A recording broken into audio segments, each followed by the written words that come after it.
থেকে রেল ক্রসিংকে নিরাপদ করতে 196 কোটি টাকা নিয়েছেন, তাইলে কোন কারণে মাননীয় রেলমন্ত্রী এই দায় এড়াবেন? এটা আমি প্রথমে জানতে চাই।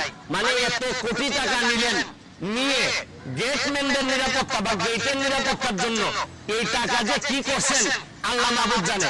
আপনাদেরকে আরেকটা কথা বলতে চাই, রেল মাননীয় রেলমন্ত্রী আর বাংলাদেশের রেলগুলো দেখলেই দেখবেন একদম পুরাতন। মাননীয় রেলমন্ত্রীর শরীরের অবস্থা আর রেলের অবস্থা প্রায় সেম, যার কারণে দুইটাই বড় কষ্ট হইতেছে চলতে। আমি বলছি না যে মানুষ বয়স বেশি হইলেই দুর্বল হয়ে যায়, কিন্তু মনের মধ্যে যে শক্তি দেখাতে হয় এটা আমাদের এই মাননীয় রেলমন্ত্রীর নাই। অনেক বুড়া বয়সের মানুষের মধ্যে অনেক তারুণ্য থাকে, কিন্তু এটা ওনার মধ্যে নাই। আরেকটা জিনিস হচ্ছে গিয়ে মাননীয় প্রধানমন্ত্রী আমাদের যাদেরকে মন্ত্রী বানাইছেন এর মধ্যে অনেকেই তারা মনে করেন যে মাননীয় প্রধানমন্ত্রী মানে এটা পুরস্কার দিচ্ছেন, বাসায়